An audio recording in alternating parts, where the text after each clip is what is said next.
Chapitre 8. Philosophie après boire. Le sénateur dont il a été parlé plus haut était un homme entendu qui avait fait son chemin avec une rectitude inattentive à toutes ces rencontres qui font obstacle et qu'on nomme conscience, foi jurée, justice, devoir. Il avait marché droit à son but et sans broncher une seule fois dans la ligne de son avancement et de son intérêt. C'était un ancien procureur, attendri par le succès, pas méchant homme du tout, rendant tous les petits services qu'il pouvait à ses fils, à ses gendres, à ses parents, même à des amis, ayant sagement pris de la vie les bons côtés, les bonnes occasions, les bonnes aubaines. Le reste lui semblait assez bête.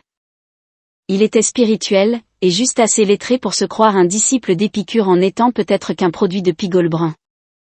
Il riait volontiers, et agréablement, des choses infinies et éternelles, et des billevesées du bonhomme évêque.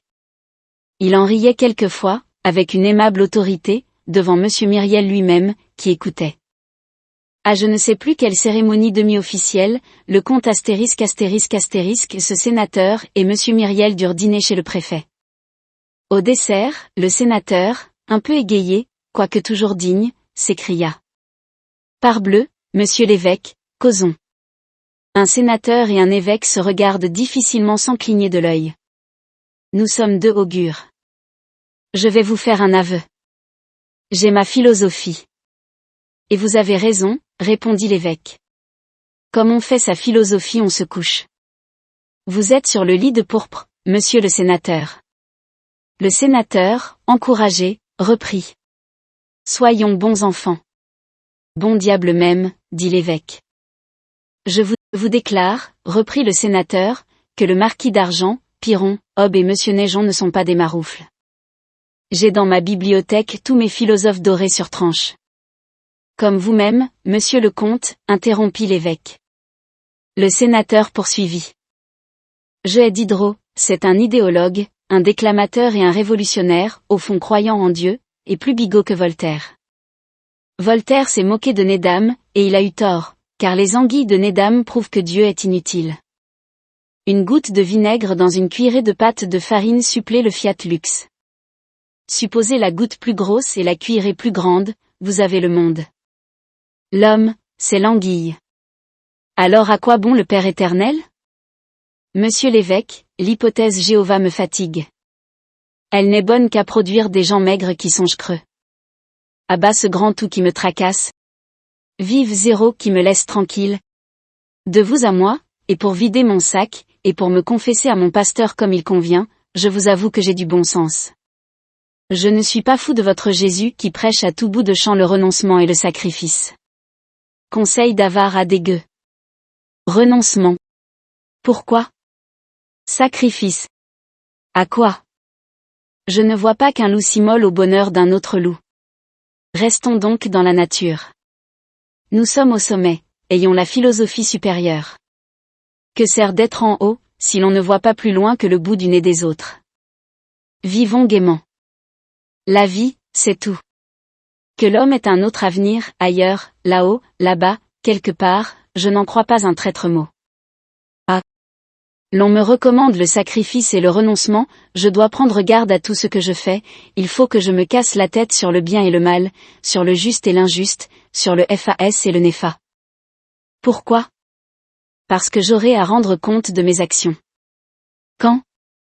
Après ma mort. Quel bon rêve! Après ma mort, bien fin qui me pincera. Faites donc saisir une poignée de cendres par une main d'ombre.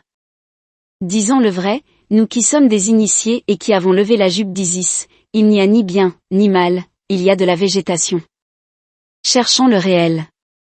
Creusons tout à fait. Allons au fond, que diable. Il faut flairer la vérité, fouiller sous terre, et la saisir. Alors elle vous donne des joies exquises. Alors vous devenez fort, et vous riez. Je suis carré par la base, moi. Monsieur l'évêque, l'immortalité de l'homme est un écoute s'il pleut. Oh! La charmante promesse. Fiez-vous Y. Le bon billet qu'a Adam. On est âme, on sera ange, on aura des ailes bleues aux omoplates. Aidez-moi donc, n'est-ce pas Tertullien qui dit que les bienheureux iront d'un astre à l'autre? Soit. On sera les sauterelles des étoiles. Et puis, on verra Dieu. Ta ta ta. Fadaise que tous ces paradis. Dieu est une sonnette monstre. Je ne dirai point cela dans le Moniteur, parbleu. Mais je le chuchote entre amis. Interpocula. Sacrifier la terre au paradis, c'est lâcher la proie pour l'ombre. Être dupe de l'infini? Pas si bête. Je suis Néant.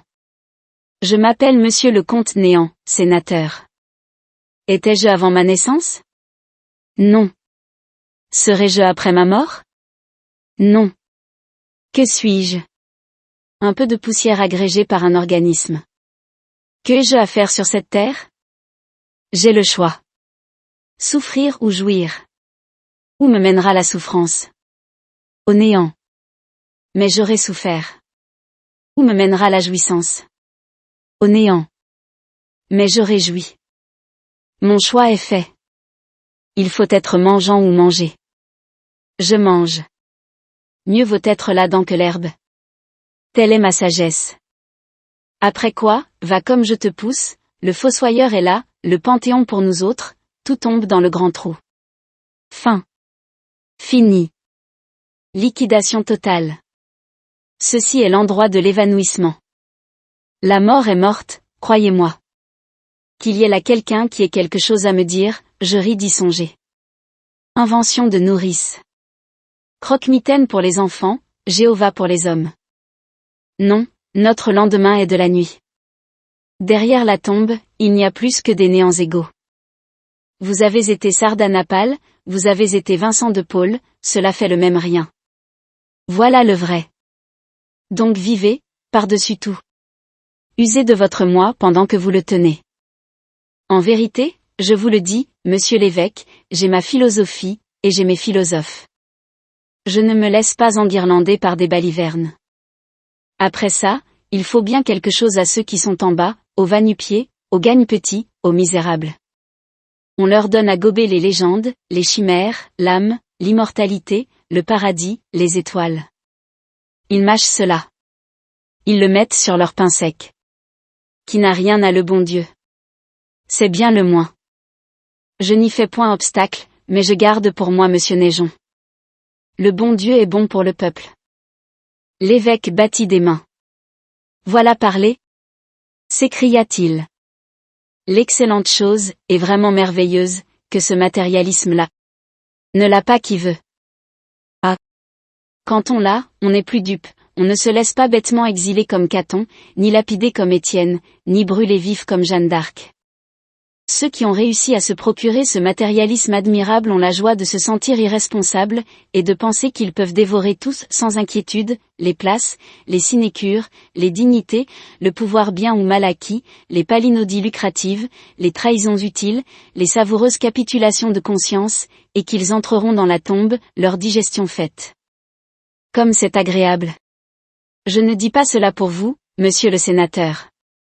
Cependant il m'est impossible de ne point vous féliciter. Vous autres grands seigneurs, vous avez, vous le dites, une philosophie à vous et pour vous, exquise, raffinée, accessible aux riches seuls, bonne à toutes les sauces, assaisonnant admirablement les voluptés de la vie. Cette philosophie est prise dans les profondeurs et déterrée par des chercheurs spéciaux. Mais vous êtes bon prince, et vous ne trouvez pas mauvais que la croyance au bon Dieu soit la philosophie du peuple, à peu près comme l'oie au marron et la dinde aux truffes du pauvre.